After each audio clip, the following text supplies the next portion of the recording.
Hello, welcome and welcome back. This is Jacob and today we are gonna be continuing the Let's Play for Reverse 1999. And today will be, as I said last time, a bit of a intermission episode before we head into our next story, which after this will be the Rimmet Cup. But for now we're gonna have a little intermission here with one, at least, anecdote, which is gonna be the one for Vicky. Now, before we head into this one, I did see you guys recommend on the previous part a couple of anecdotes, and I have unlocked them for future purposes. So one for Eternity, one for Eric. For Eric, however, I also heard, despite it being good apparently, that it might also be a good idea to pair Eric's around the time when I get to do the side story that is, well, with Eric essentially. So it might be a good idea to wait until then, and I'm probably gonna wait for that if that gives me more context to what is happening in the anecdote itself. But we'll see. For now, for today, we're gonna do Vicky's. Eternity, we'll see. If Vicky's story here is not gonna be too long, I might do two back-to-back in one part today. If her part is gonna be, however, long enough, like an hour plus, then I'm probably gonna just leave it at that. I don't have a time frame for this. The only time frame that I've seen for anecdotes is for, I think, Zemleweiss, where I was curious to see how long these can be, and hers, from the video that I saw uploaded on YouTube, was like an hour long. So yeah, especially if I have to voice through this whole thing, it's probably gonna be more than an hour, but it depends, we'll see. And also on top of it, I do have Vicky's bond all the way to 100% now, so once I'm done with this anecdote, I'm gonna hop on over into her personal file and read through that section, plus the little 3 items and stuff like that. But yeah, that'll be for later. For now, we're gonna begin with this, but before we do so, as always guys, thank you very much for all the likes and interactions with the Let's Plays. I know it's a bit of a time period now in between the parts, but the last 2 weeks have been murder. Absolute murder. The bubble story over in Arcanists drained the ever-loving energy out of me, and chapter 14 is right around the corner, so we're gonna try and get as much story done here as possible before that releases, even though it's literally in a couple of days. But plan right now, we're gonna do the anecdote, then we're gonna jump into the Rimmet Cup. Hopefully I can do it in like 2 parts for the Rimmet Cup, and that's gonna be just in time done then before the release of chapter 14 over in Arcanists, and that's gonna be murder again. But we'll see. We're gonna jump into this. But before I do so, on the last part, when it comes to comments, one of you left an interesting one, which I do fully agree with, which came from at Corenway9470, who said, "While this chapter might not be the most exciting in terms of plot or action, I do love the way it fleshes out the foundation. Fictional organizations are so very often only characterized by how convenient they are to the protagonist, so I appreciate the effort they are spending on making the foundation feel like a multifaceted organization." Yeah, I do agree with that. I do like the portray of the foundation in the previous part, and well, previous 2 parts essentially, and how both disjointed and organized it is at the same time. And I do like when games make an effort to showcase that not everything is perfect, and there is this harmony in harmony essentially, and stuff like that. I would say one of my favorite examples of that, as an antagonist faction that both works together but also hates each other's guts at some times, would be from the Legend of Heroes games, and that game series is just chock full of showcasing just how pretty much stuff is flawed but yet works as well at the same time, from just the politics of the world to small organizations, but also to like the main antagonist faction being Ouroboros, and how disjointed they are, but they also work together because the Grandmaster wills it so. But they also are not blindly just following the Grandmaster, but it's a thing of kind of a loyalty kind of thing, because she allows them to do whatever they want as long as they pitch in for the plan that she wants them to pitch in for. And I kind of like that. I really like that. Again, that one is 100% my #1 favorite game series in just in existence when it comes to games. But yeah, anyway, thank you for the comment, and yeah, let's move on with Vicky here and see what is happening.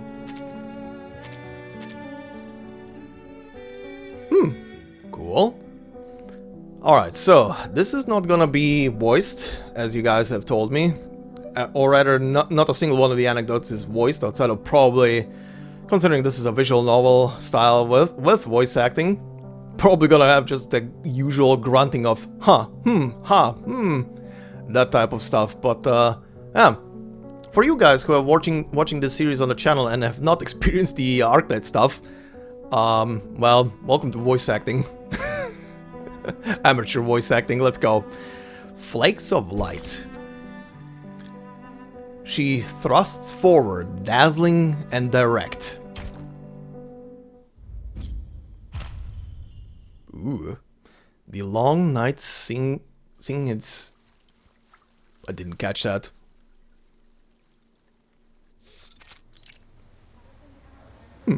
Alright, the thing I missed was the long night singing its dirges. Anyway, let's continue. Within the monastery, a crowd eagerly gathered on both sides of the wide-open courtyard gate. At the forefront there stood a man, shifting in place as if anticipating something. As if catching sight of something, he coughed into his throat and walked forward to greet the new arrival. His demeanor shifted quickly to something more flattering. Oh. Lady Dick... sorry, almost went back to the old naming convention. Lady Vicky, we're sincerely delighted to have you. The young magistrate, striding through the door, waved her hand brusquely, as if to cut the welcome short. You know why I've come. Your pleasantries won't impact my assessment of the work here. So save your proclamations of piety and duty for your flock. They may be more inclined to play these tedious games with you than I. The man managed an awkward pleading smile. Okay. Thank you for your suggestion. Please. The necessary records have already been organized. Please follow me. Vicky seemed uninterested in following, her gaze wandering between the passing worshippers and the flickering candles. Lady Vicky? The proud bishop raised his head, seeming quite satisfied with the lively scene inside the monastery. As you can see, there are many who still place their trust in us. They come to pray here each day. She chuckled briefly. Do you doubt the sincerity of our faith or our convictions? Please. I swear to you, my lady, I would never bring dishonor upon our Lord. The bishop raised his hand, deftly gesturing in front of his chest. Rest assured, I'm not interested in your oaths either, sir. Oh? Tell me, where might I find a tavern around here?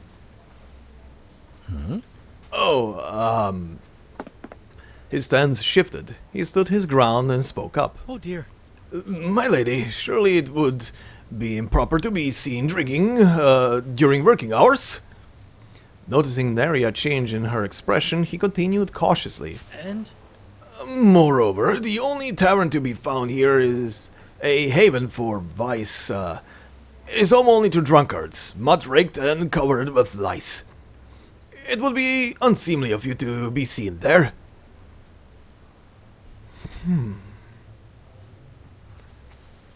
At last, the bishop seemed to catch on, flashing a knowing smile. But if you're in the mood for some good wine... Music. I happen to have some. You misunderstood me, Bishop Mikhail.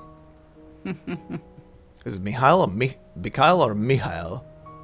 I'm gonna go with Mihail. because I'm not 100% sure where this is taking place, but considering this is some Inquisition shenanigans, Mihail might be more appropriate. I want only a straightforward answer. You failed to detail this in your records. He smirked, laughing under his breath. That's... So then this is a request from the court, or It is a personal request. I see. Thank you? He finally eased up. The bishop stood tall, reclaiming his usual air of arrogance. No wonder you've become the youngest chief magistrate. You're not worried about upsetting the others. I've heard plenty of rumors about you. The bishop feigned a look of paternal concern. To his dismay, he couldn't detect even a hint of hesitation in the young woman. That's something they'll need to consider. No one is irreplaceable, Bishop Mihail, myself included. Oh? The Great Plague claimed many lives. Okay, Spain, gonna guess. But we did little during that catastrophe, didn't we? It wasn't our fault. There was nothing we could do. Yeah, doing something is better than nothing. The daylight was blinding, yet she stubbornly raised her head into the sun, holding it above him with authority. I don't intend to vex you, Bishop Mihail. Only that I feel the sun must spread its warmth to a few more places. Oh? Any more questions, Your Excellency? No. No, I'll arrange for someone to guide you. Very well. May the Lord bless you. Shitting his pants. Oh, that's part 1. Alright. Song of Praise. People praise the fragrance, the crimson liquid, and everything under its protection. Alright.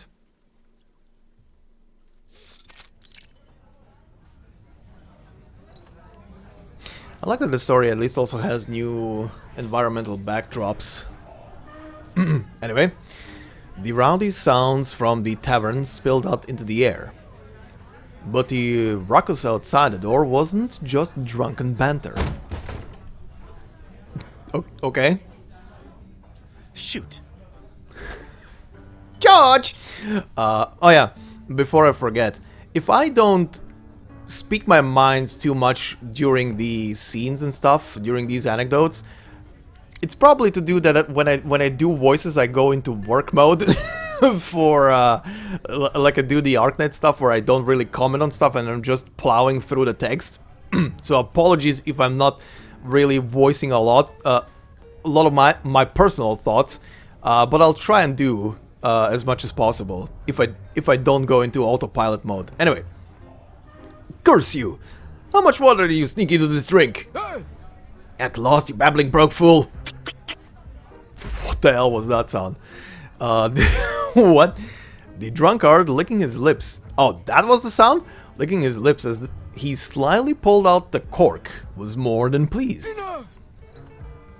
Quit causing a scene! I can feel those pitiful coins tumbling in your pocket, though they don't amount to much. Give me another, I can pay! Leaning casually against the dirty wall in her pristine robes, someone chimed in. 2 glasses of your best wine. White. The innkeeper slyly masked his surprise and briskly swung the tavern door open, inviting the magistrate in. Need anything else? It's snug, sure, but we've got everything you could want. And of course, we offer services of the menu. Services of the menu. His suggestive wink went unnoticed. The speaker had no plans to step inside. I'm looking for someone. Someone who knows their way around here. A scruffy man stepped forward with swaggering confidence. Hey! Me name's George. I'm the man you're after. Want the juicy details about noble affairs, or are you after some excitement? Trust me, my rates are fair. He thumped his chest with genuine conviction. Here, these are for you. Oh. Oh, Lord, praise be to your name. To be trusted by a person of your stature, I vow you have made a wise choice. Taking a deep breath of the lingering scent of wine, he turned his head away from the innkeeper. Hey! Care for it well, and remember, not a drop of water. I won't be so easily fooled.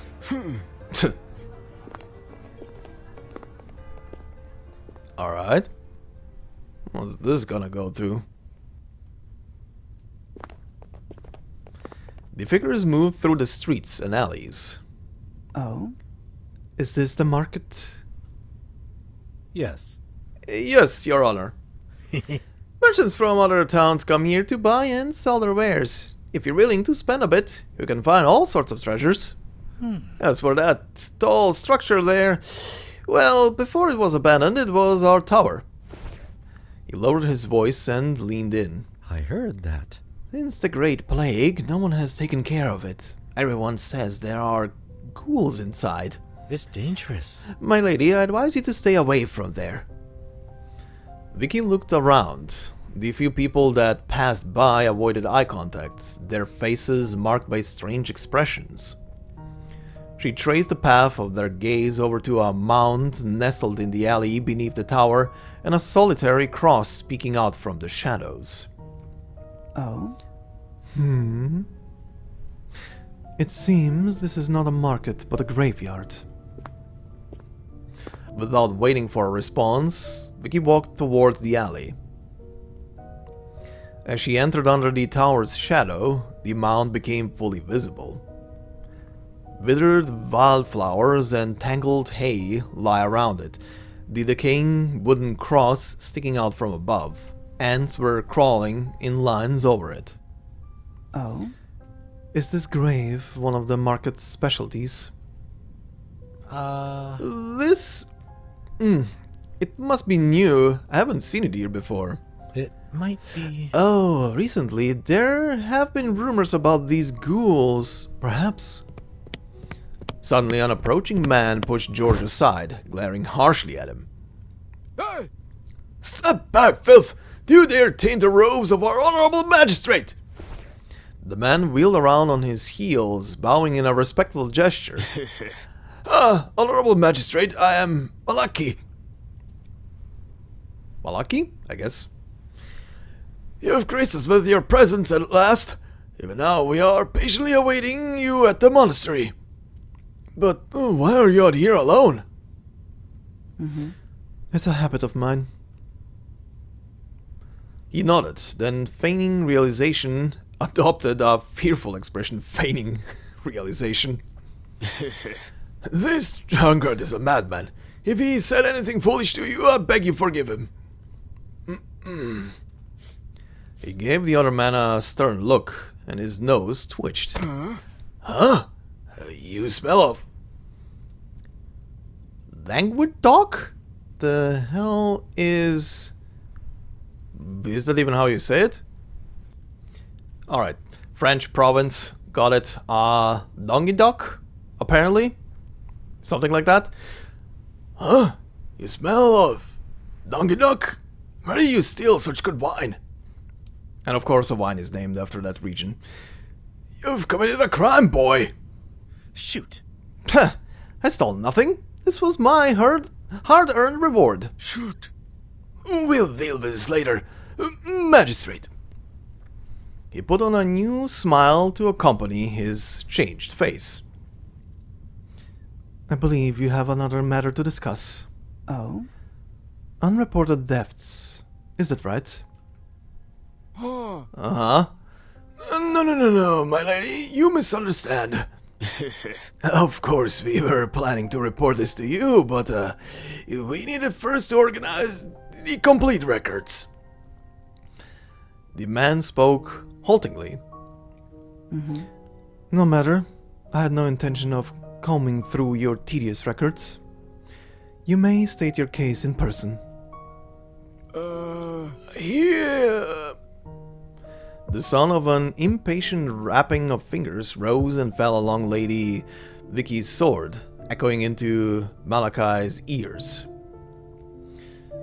You have nothing to fear. Please, continue. Here is the case. The deceased was a monk, Brother Chester.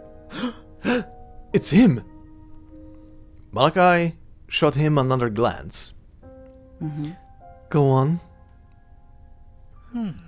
I've heard some rumors. People say he's the one you've hidden away, the one that had turned into a ghoul. Enough! Shut your mouth, or would you like to forfeit your rations? The man pulled back his neck. According to our initial investigation, Chester appears to have died due to a drunken misstep. He nervously scanned the surroundings. Oh? Father Malachi, is there something you'd rather not discuss openly? Several residents reported witnessing odd behavior from Brother Chester, that he had a peculiar offensive odor about him. Some even claim to have seen him sneaking into the tower. And others say they saw him carrying a corpse through the town at night, convinced that he was a ghoul. And is there any truth to these claims? Malachi's voice dropped. No. Of course not, my lady. Ghouls are nothing more than superstition, yet heaven only knows. Perhaps he was a wizard. Huh. The elders think so too. Oh? So, then you assume his death came from a spell that backfired? He leaned in, whispering in a voice only the two could hear. My lady, it doesn't really matter what the truth is. Shouldn't it be revealed that the monastery concealed a wizard?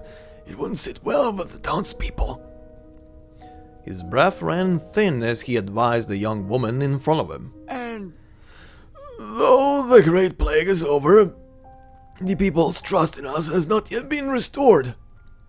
Can the monastery really protect us? Can they? You must have heard such doubts. Whether a wizard or a ghoul, either one would profane the monastery by their presence. It leaves us in a precarious position. I'm sure I need not say more. He nodded in approval, as if he were satisfied by his own words.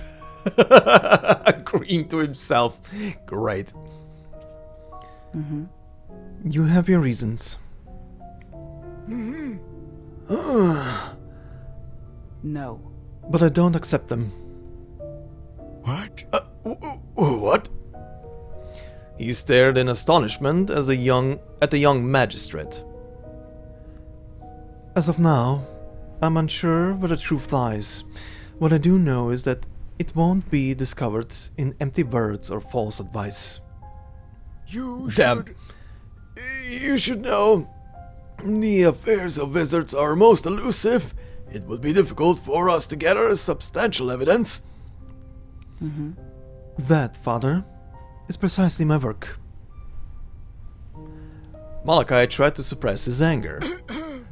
Perhaps you don't quite understand what I'm saying. The people need the comfort of reassurance, not harsh realities, my lady.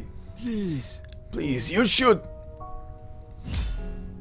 What you should do, Father, is provide me useful information. Not stand in my way and presume to dictate my mission. Oh, whoosh. Of course, of course. He nodded fervently. I thank you for your assistance. The cold metal blade dropped, as if finally satisfied. Damn.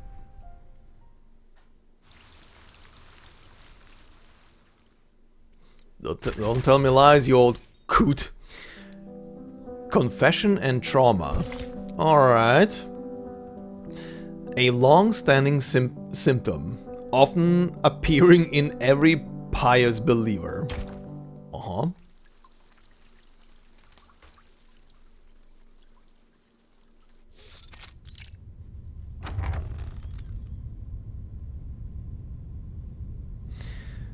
The Axios monk scrunched his neck, his hands tightly gripping at his robe. Help! My lady, please spare me your blade. I am but a poor sinner. Alright, I admit, I fell asleep during prayer last week, but I swear to you, I never wavered in my faith. In an act of total submission, the young monk bowed his head lower than in any prayer before, his devotion palpable. Your confessions are beneath my concern. A subtle dark smile played against her lips. But I shall pass it on to the Father for you. Escaping the judgment he had feared, the monk breathed a sigh of relief. Do not be afraid. This place is too secluded and, without witnesses, not fit for a trial. I summoned you to discuss other pressing matters. You may keep the affairs of your faith to yourself. Okay. As you wish. The lady that stood before him didn't seem as ruthless as rumored. He boldly continued. Then, my lady, I'm at your service. What do you need to know? Did Chester live here? Yes. Yes, though he was a recluse. We rarely spoke with him. The night watchman would spy Chester sneaking out at night. Heaven only knows to what end. He was always strange. Vicky leaned over the table, filling out in her mind the image of this peculiar monk. The phantom image sat invisible on a creaking, decrepit chair, hunched over the table, leaving behind an unmistakable oil stain. Every monk possessed a book symbolizing the Holy Scriptures and its guidance. It hung close to their chests as a reminder to unwaveringly pursue brilliance and purity. Damn. But she held Chester's in her hand, and it was rough, stained with oil, and clearly bearing the marks of hasty damage. Oh? Her hands flipped through the pages, stopping as she gently pulled out a loose parchment sandwich between them. Did you find something? Continue, please.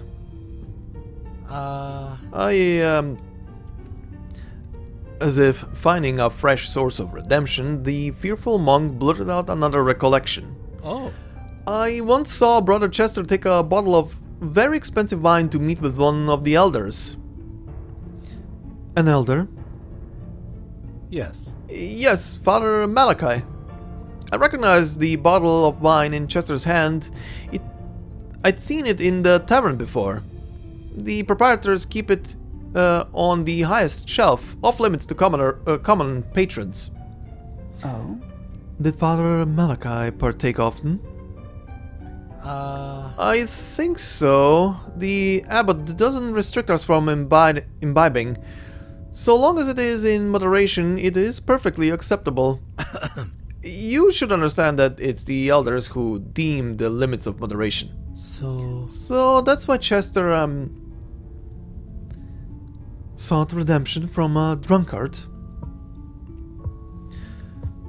Vicky tapped the sword in her hand as if sentencing him for his impudence. Or perhaps it was only an attempt at bribery. Oh, forgive me, my lady. Pretend I said nothing. As you wish. You are free to go.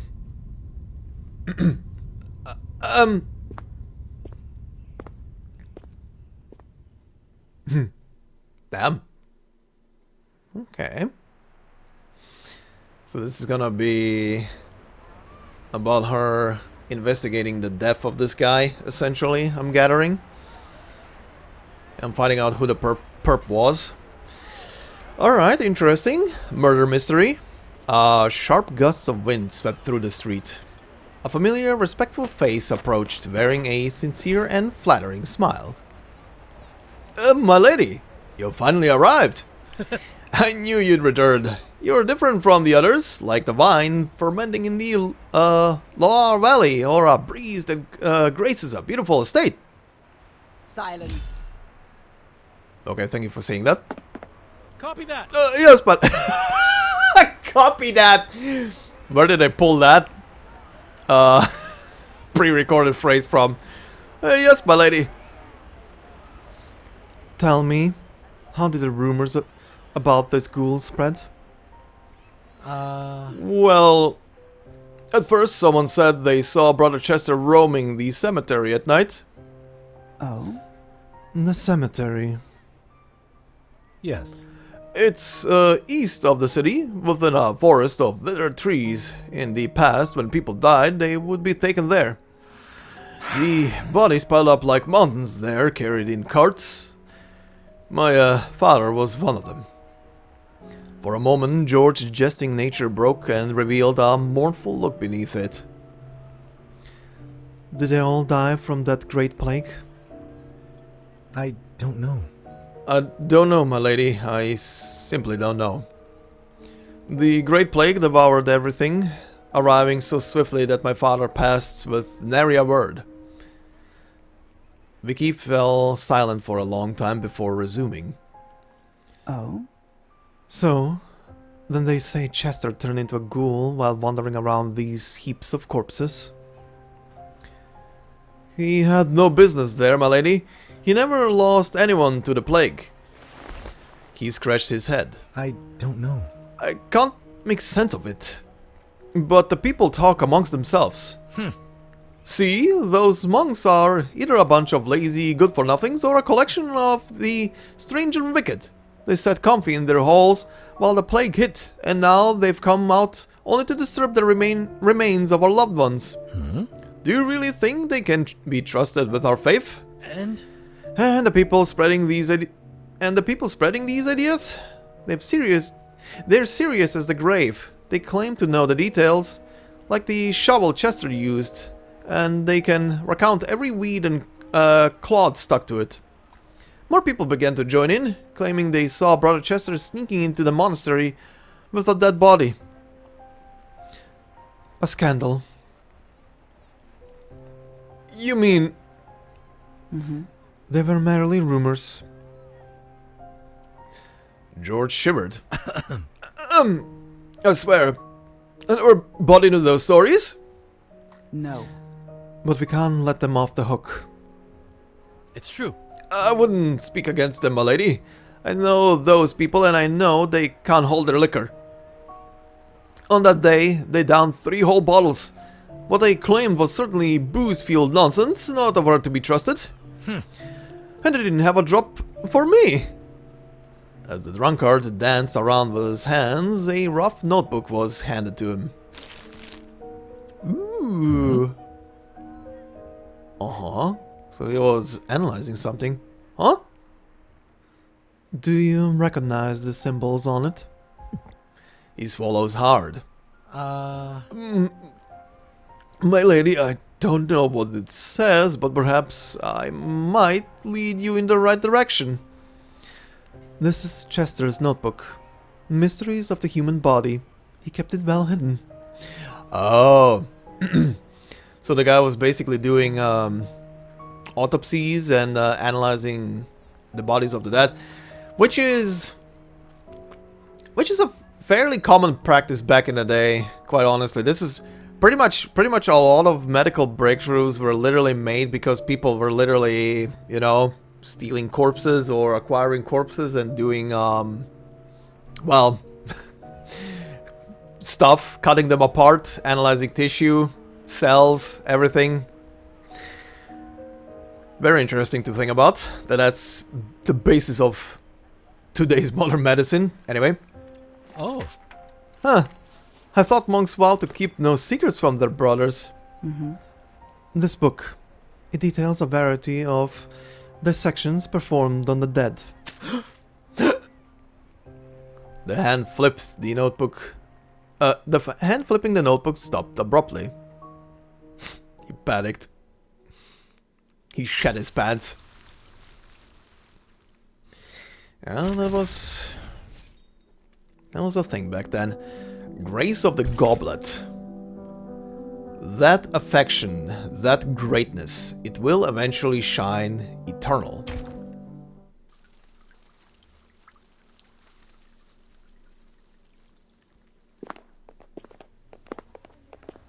Church. My lady, do we really have to do this? George looked around nervously, clutching a delicate glass bottle tightly, the crimson liquid swaying inside. The monks themselves told me moderate drinking is allowed. And to make him blind drunk, is that considered moderate? That interpretation isn't up to you. Well, just in case. Copy that. I see. George slipped into the room, bathed in the gentle light of stained glass windows. The faithful had long finished their prayers and left. George slowly approached, bowing in front of the priest's altar. Father, I've come to seek the Lord's forgiveness. I'm a sinner, Father. You've come late, George. And empty-handed. Confess then, and our merciful Lord will forgive your sins. The priest looked down at the penitent believer, a veneer of kindness on his face marred by hungry eyes. Then he coughed twice. Have you paid your teeths, George? Where are cattle or lambs? Did you bring them hence? No. I did not. Forgive me, Father. I need all that I have left for winter. The merciful smile faded a second as the priest leaned out of the light. No matter, George. Your family comes first, but then have you some golden grain that might feed our faithful? Okay, Malachi seems to be extorting people for food stuff. I'm sorry. No, not that either, Father. I sold all that I had to spare at market. The priest's kindness vanished into a gritted smile. It seems you haven't truly repented yet. Have you not concern for those who pray for you? Did you forget that the treasures shared with us in life are stored doubly in heaven? But... Forgive me then, Father, that I only brought one such treasure with me. George lifted his robe, revealing the top of a glass bottle. That you might not forget me in your prayers, I beg you take it. The warm light of mercy returned to the priest's face, and he opened his hand. Ah! A delightful smell. Surely as pure as the wine at Cannes. At Cannes. Of course, I will save it to share it in time of celebration.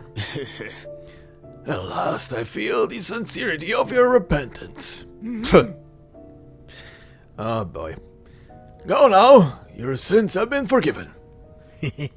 Thank you, Father Malachi. Ugh. Pop. The sound of the cork echoed against the empty chamber, hidden from the eyes of these stained glass saints. This guy.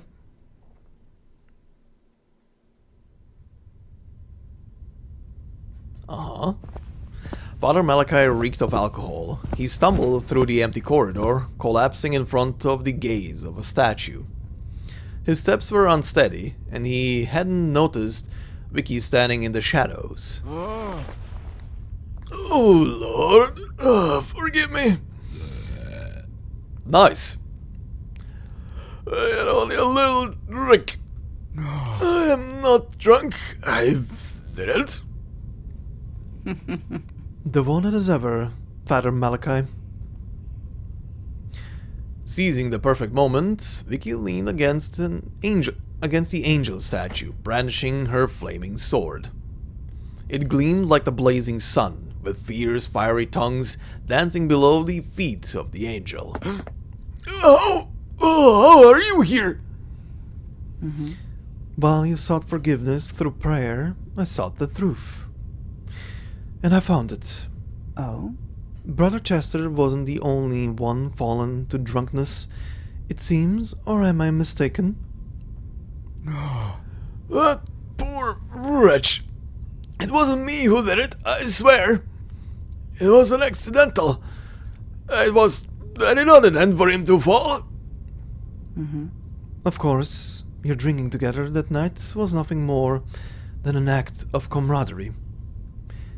You share your labors, your prayers, your wine, and it seems to me you even share corpses.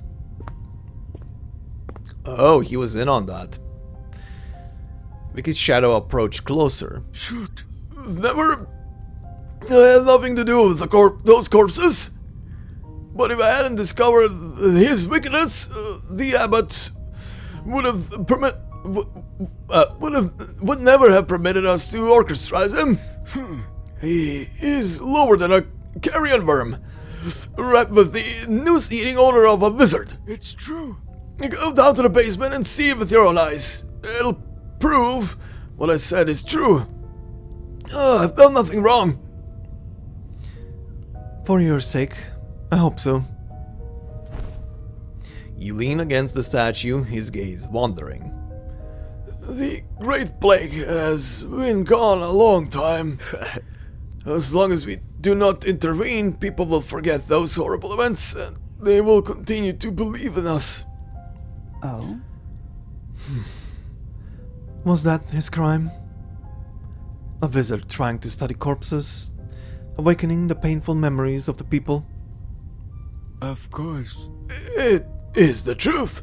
Given enough time, we will regain the trust of the people and their donations. No. But you see, forgive me, merciful Lord. Malachi's ramblings stirred with the alcohol on his breath, creating a swamp of stench and confusion. It was as if he didn't even realize what he was saying, muttering to himself until he collapsed on the ground. Maybe your prayers will be heard. Maybe your sins will be forgiven. But not right now, Father. Damn. Alright. Interesting. The Killing Hands. Through the unconscious efforts of many, it has finally completed its mission. It.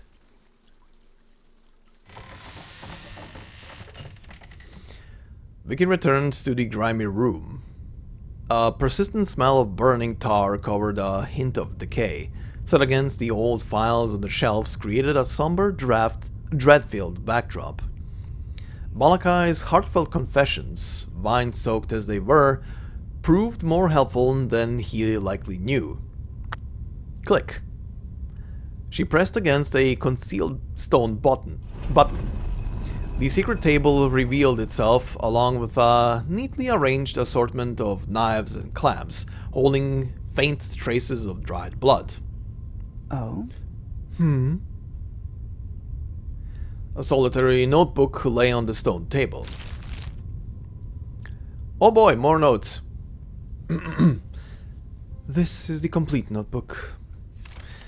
As for preventing another outbreak of the Great Plague, the disease seems to spread most readily through rats or perhaps fleas. The scent of the patient's corpses and these creatures carry a similar odor. The tower's state of decay has permitted the presence of many vermin which might carry the disease. A thorough cleansing of the tower would seem a prudent move. Testing methods. senses far beyond those of a normal person, body immune to infection. It is true, I am a wizard, but please trust me, my intentions are pure. I just don't want a repeat of the tragedy of this plague. She closed the notebook. So, not a ghoul, but an Arcanist. A wizard, fearful of being discovered, shunned and reviled by everyone. Yet, you continued your work from the shadows, only for them to call you a ghoul. No one appreciates what you've done. Oh? Was this the result you envisioned? But, no matter how righteous or noble your intentions were, dissecting corpses is a serious violation of the Church's dictates, and indefensible act, Brother Chester. The flaming sword rested on the stone table, leaving scorch marks on its surface. But in any case, your crime did not merit your death. After a while, she opened up a record, one she had long carried but before now left unfolded. Oh, flashback? The monastery was filled by an eerie quiet. Father, will we find salvation? Of course, my child. All you must do is pray sincerely. But we've been praying, yet still my family is bedridden. They are pious, Father. They have put unwavering trust in our merciful Lord. Well, Yet the duty to pray is ours, and you have not forgotten yours, have you? So what should I do? Please tell me, Father. You'll need a pure silver coin. Heed me, it must not be mixed with copper or iron. of course. A pure gold coin would be better still. Bring it here and drop it in the redemption box, reciting your prayers as you do. When you hear a clear ringing sound, you will know your prayers have been heard. What if? And if there's no sound? The priest laid a hand gently on his shoulder. Then that's simple. You haven't offered enough. But, Father, will this heal my family? What if? Perhaps something stronger is needed. Bring to us a ream of parchment. On it we will write our prayers for your kin. Mind you, fine parchment. After reciting the prayer and dropping your coin, we'll return the transcribed parchment to you, cut and ground into a powder. Dissolve it in water and have your family drink it. Jesus Christ. Thank you for your guidance, Father. May the Lord bless you. The faithful man bowed his head, reciting his instructions earnestly. Jesus. Yeah, that will surely heal you. Frankly, I loathe these records. They exist only to stubbornly cling to memories, more of a burden than an aid. Such outdated things. They should have been discarded long ago. Tossing aside the old documents, she stood up. Render unto Caesar? Render unto Caesar the things that are Caesar's, and unto God the things that are God's. Where is that quote from? Kind of want to quickly just take a peek. Okay, so yeah, the full phrase and origin says here on the wiki page, render unto Caesar is the beginning of a phrase attributed to Jesus in the Synoptic Gospels, which reads in full, render unto Caesar the things that are Caesar's, pardon, and unto God the things that are God's. This phrase has become a widely quoted summary of the relationship between Christianity, secular government, and society. The original message, coming in response to a question of whether it was lawful for Jews to pay taxes to Caesar, gives rise to multiple possible interpretations about the circumstances under which it is desirable for Christians to submit to earthly authority. Alright. That's an interesting phrase. I mean, it sounded familiar to me, but I don't remember where I heard it before. Huh. Anyway. Plague Memorial. No one cares about an empty tomb, nor does anyone care about a lonely monument.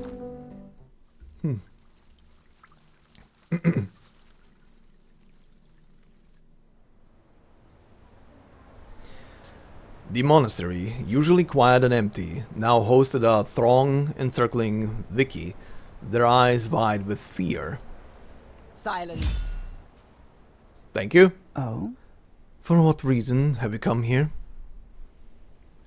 The buzzing crowd finally hushed, eyes darting around, involuntarily shrinking backward. Help me! My lady, we were told that you came here to protect us.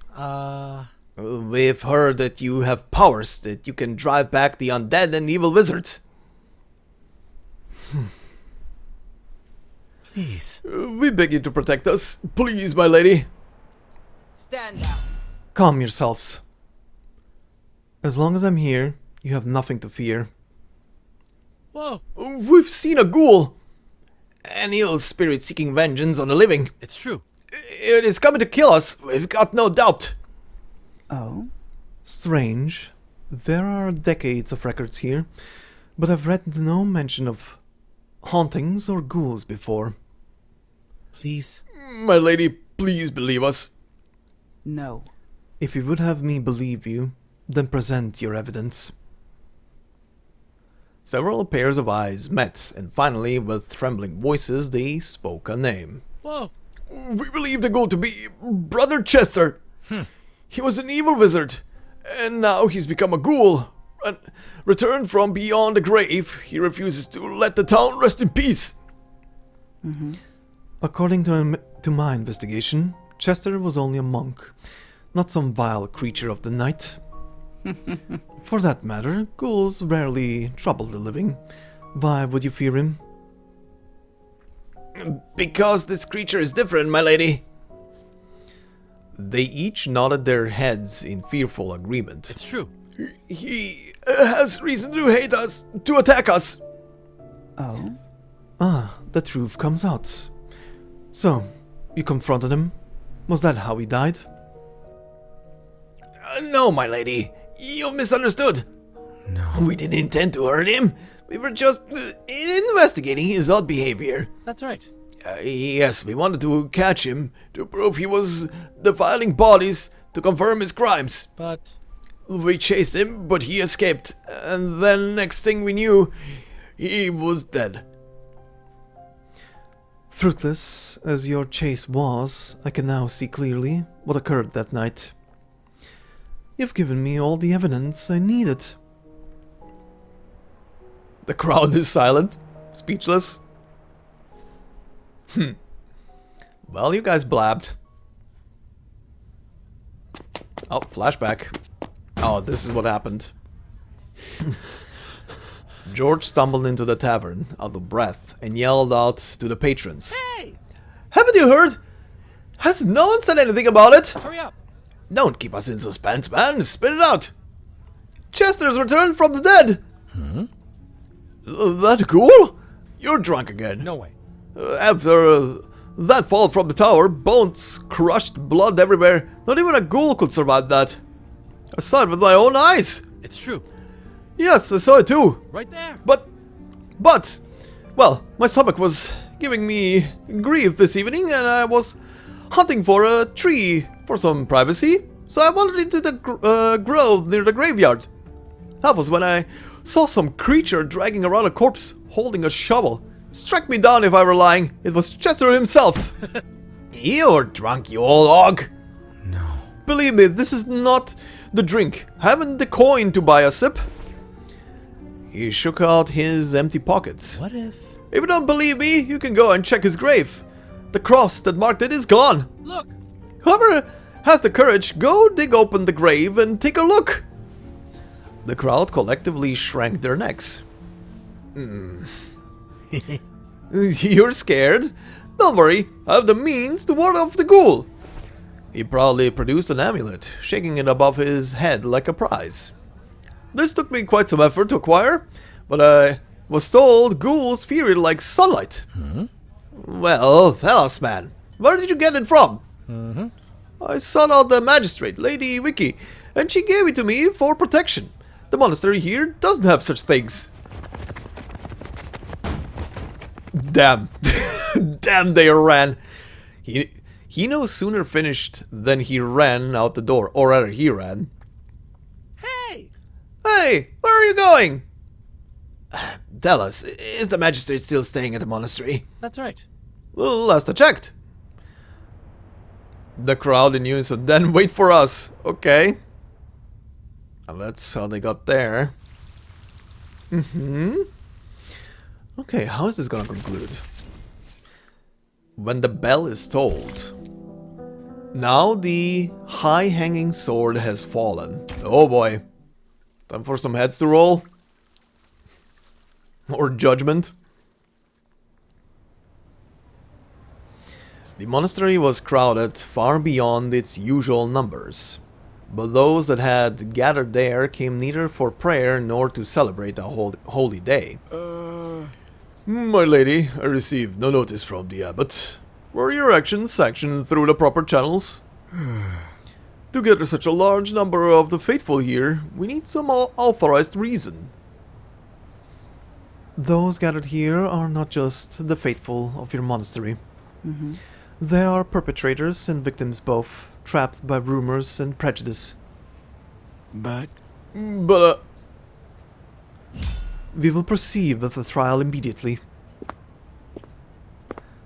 Vicky walked straight to the altar, and the hushed conversations below her fell into a fearful silence. I am the standard. Of course you are. Chester, a brother of this monastery, is dead. I stand here to contend that he was killed, and I shall preside as the persecutor of this case. The accused is... everyone present. Damn. Vicky's voice wasn't loud, more like a sword raised slowly before an execution. Her words echoed between the monastery's grave walls and stained glass windows, a distant thunder in the ears of the gathered crowd.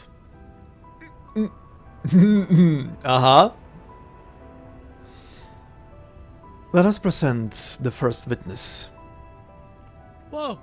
My lady, you promised to protect us! Oh? I am here now, protecting you, am I not? Protecting innocent people plagued by fear and rumors. She glanced coldly over the crowd, subduing countless pairs of terrified eyes. You believed it was a ghoul. That's what the rumors said. We came to warn him, that's all. They all said so. Oh? Your claim is that you had a simple argument with the deceased, only advising him against wandering around the cemetery with wild notions. Is that so? That's right. Yes, that's right. Yet the deceased doesn't appear to agree with your version of these events. Now I will call for the second witness.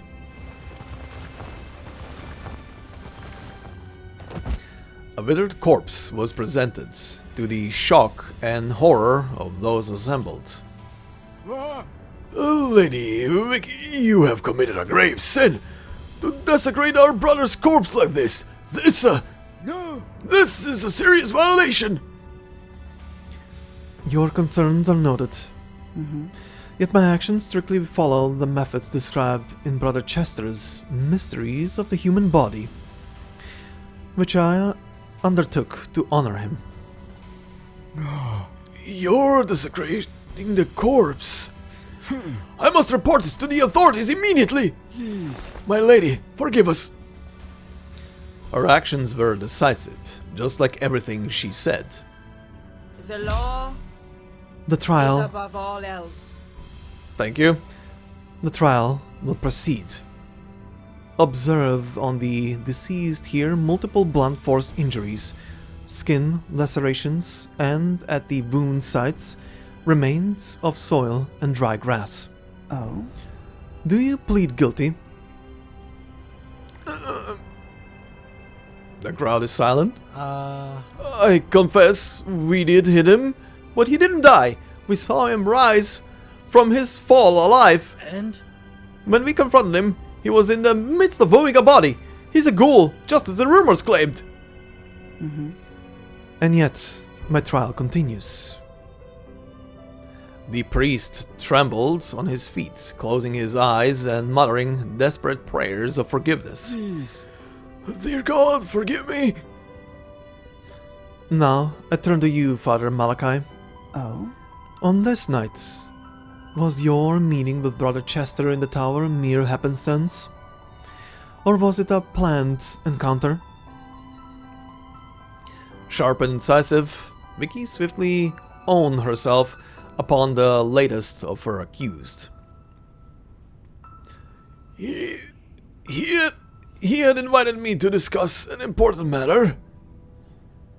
He wanted you to mobilize everyone in the monastery to copy the guide he had written and spread it to all our followers. He claimed to be bringing a revelation to the people. No! My lord, how could I trust the words of such a wizard, especially when he stood to blame us for our previous inaction during the Great Plague? His legs were trembling, teeth tightly clenched. So it was that you refused his request yet still took the wine he offered. It was a gift. What he said was hard to believe. I simply gave him a test. Isn't that so? Were he truly a capable wizard, he should have easily been able to remove the dust from the clock on the roof of the building, right? So he fell to his death. And you went back to drinking as usual, in moderation. Please forgive me. The dark-cloaked lady ascended to the highest point in the room. Oh I shit. hereby declare I will now pronounce judgment. This was a silent murder to which all are guilty. Damn. Get wrecked.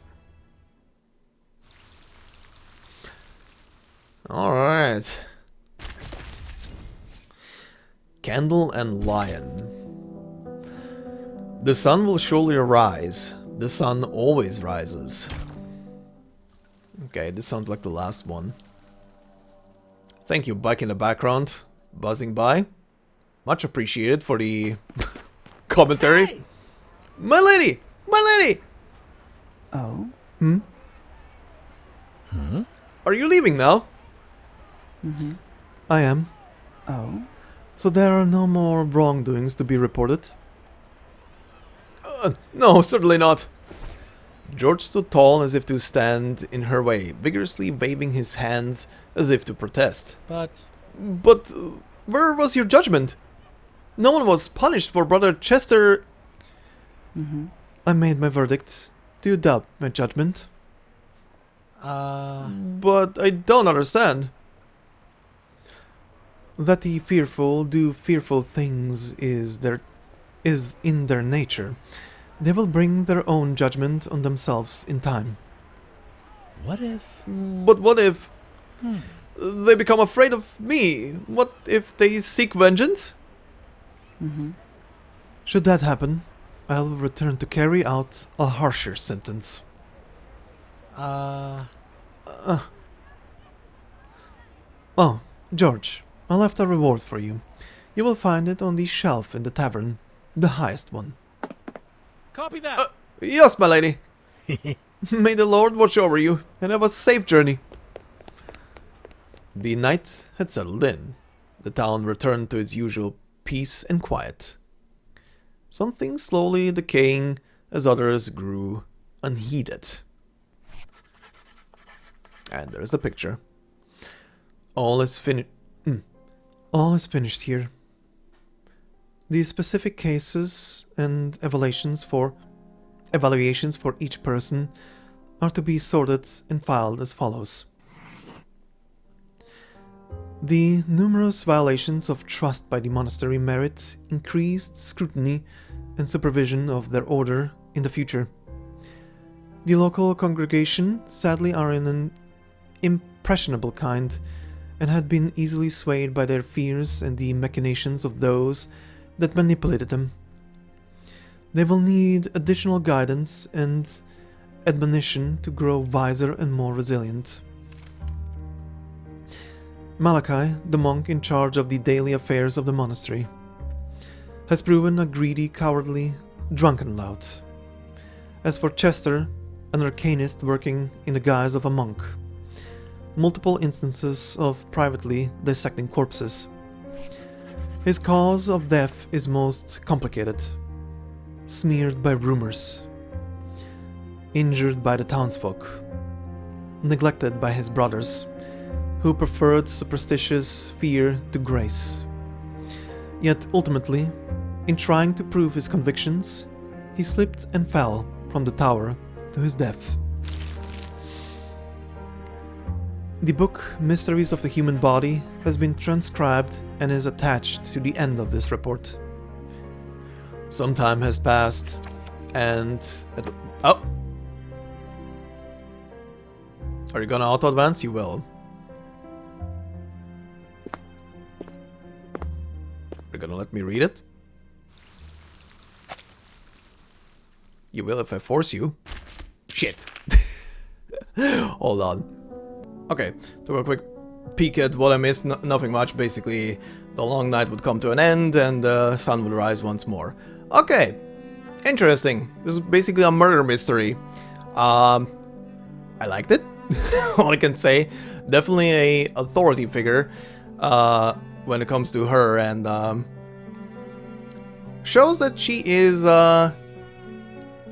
flexible when it comes to the type of judgment that she delivers, and isn't the type of, well, you did a bad boo-boo, time to roll the heads. But yeah, I like this one. It was very interesting. So, now, let's check on the full file as well, and see what is up. I will speak. Okay, I haven't seen any of this. I will go through the voice stuff as well, but I will leave that for last. First, we're gonna go through the rest. So first thing first, this thing. An Arcanist's work exhibited in the Middle Ages for 19 years, completed in autumn on October 10th. Exhibited throughout Europe and later kept in the Roman Catholic Diocese of Pamiers. I'm gonna guess the way this is written, completed in autumn on October 10th, is that her birthday? I think it is, right? I think it is. I remember recently getting the birthday thing for her.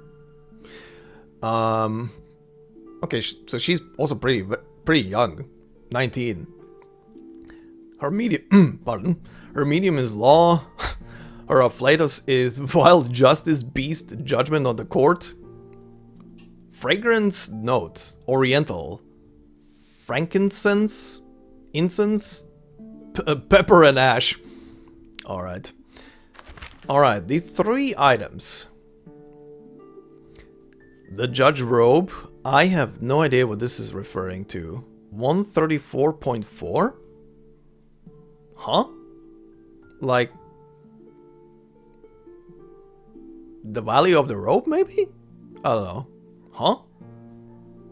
A robe she wore when she worked as a judge at the Inquisition. In most cases, judges are required to wear it only when they need to attend hearings or trials at the court.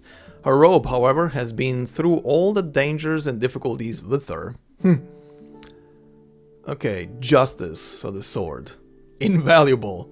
Its blade burning like fire, few dare to confront its sharpness. There may be rebels, but they will only last until the remaining Ash is all swept away. Damn. And the final thing, a piece of prehistoric relic, also invaluable. It belongs to some ancient stele, is the only information people know. Few dare to guess where it comes from, and it's recommended not to do so. Okay. Okay. Story. Inquisition. Or rather, the Inquisition. Before the Inquisition was founded, most of the cases against common sense were heard and settled by secular courts. After its foundation, these cases were taken over by the staff of the Inquisition, including the execution of the trials against Arcanists. Even though the Inquisition has been abused and considered evil by the ignorant, it has always been a special party in the Arcanum world. After Vicky became bishop... Oh! Oh, she became a bishop, damn. After Vicky became a bishop, the Inquisition's power has grown even stronger. Its restrictions and trials against secular lords gradually prevailed over those of secular courts, giving it the right to final interpretation of laws. But for Vicky herself, her final goal has never been power, but justice. Okay, second one. The Sword of Damocles. Okay, that's a name I recognize. The story of Damocles is but a story. That was the first thing that crazy woman from the Inquisition said when she came here. It seems she is not going to explain what Damocles is, why there is always blood on her sword, or why that strange thing on her shoulder is always glaring at everyone. Well, of course, I don't care what the answers are. All I want to know is when she will leave. I'll give everyone a day off by then. Wait, maybe make it a half day, and those sifting wheat are excluded. She's not here for Merville, is she? No one is supposed to know he was imprisoned for interfering with the Lord's land acquisition, except the bugs in the dungeons. It's all his fault. I didn't agree to cut a cent from the taxes of those disgusting boors. But the story of justice is not just a story. Alright. Interesting. Another one of these abusing their position in power, and she judging them. Oh. Dora Wilson. By the way, I haven't seen a single one of these, so part 3 is a conversation between her, Pandora, and Vicky? Some new rumors. Who to ex Vicky? Okay. I have heard many legends about you. The violent ghost of punishment, the crime-slaying sword of execution, the goddess of justice, the people's savior. The desperate always need hope. Will you deny these titles? They're interesting. Does that mean you will cooperate with what you shouldn't allow for the sake of justice? Fee. Fee? Oh, yes. Had me there for a second. Is that supposed to be a secret? It sounds like we are talking about conspiracy, yet it is but a means. By the way, it understands our conversation and is good at taking revenge. Then the theme for today is settled. Meaningless rumors behind justice. Huh. Okay. This is kind of fun, this last page. A little, like, interview between the two of them. Cool. Alright, let's hear the voice lines. And hear what you have to say, and then we're gonna round it up. Silence. Speak. From whence dost thou hail, and what is thy purpose? Me? Croatia? What? The flames of injustice are yet to burn at the stake on rainy days. All is not yet lost. That subtle smile. There are numerous injustices in the world. The law cannot prevail over power. But there shall eventually be a sword sharp enough to cut it down. Silence. Okay, that's the one I kept hearing in when I put it in the main screen. Speak. That one too. Oh? Thou art early. I think thou will like those lords. No, 'tis of no concern. Alright. There is much to be done today. I will be on my way after greeting thee. Thanks. Morning to you as well. The trial today hath ended. Was it fair? Certainly. Everything I doth is so I may enjoy this calm wind on nights like this, rather than hear the sorrowful cries and moans of unhappiness. Jesus. Thou art overstepping my boundaries, Arcanist. Uh-huh. If a greedy hand commits a crime, it shalt be cut off. Ow. This body is a representation of justice. Laziness is not permitted. This is funny because I saw her skin in the shop when I was browsing through to see what skins are in there. She's ripped. The idle chatter of the people is entertaining. But 'tis more entertaining that they are always the first to know about the corrupt behavior of nobles. We seem to be on a similar path. Keep going. Oh, friend of mine. Aw. That is cute. Those who hurt others shall eventually be the ones dripping with blood. Makers of injustice shall be visited by justice. Uh-huh. I have seen the righteous wielding much power fall to it. Yeah. When I succumb, do not be merciful. Oh, Jesus. Basically, render judgment upon me if I do the same shit as them. Thou cannot trust those greedy gents to abide by the law. Thou must pick up thy sword, hold it to their throats, and the law can then prevail. Alright. They cried bitterly afore the trial, then threw a handful of fine salt at me. Next, they repented by apologizing profusely. There shall always be those who think themselves above others and ensure it with their power, wealth, and wickedness. If they keep the commandment of the strong judging the weak, they should not have complaints. Alright. Silence. Okay, these... I've heard all of them. A tooth for a tooth. Yeah, this is around battle lines. Okay, I've heard mostly all of them. Yeah. Skills, ultimate. Heard them multiple times. Getting attacked.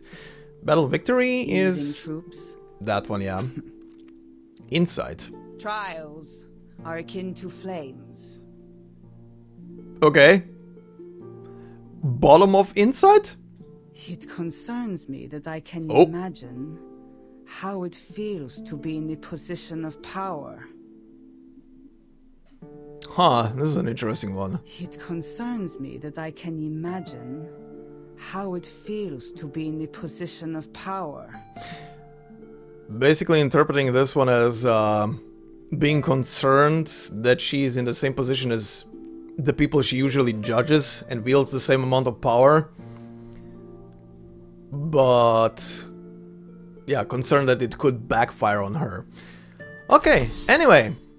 That would be it, but I think we have quite the episode already with all of this, and my throat has been strained from all the weeks of Babel voiceovers, so I think I'm gonna call it here before I pressure it even more, because I do have also the metaphor streams going on at the same time as of this recording and days and stuff like that, so kinda wanna keep my voice still intact. Gonna need it next week for quite a lot of things. But yeah, anyway, this is where we're gonna call it. Was quite a little chill, relaxing episode, and nice to get to know one of the characters that I kinda use a lot at the moment.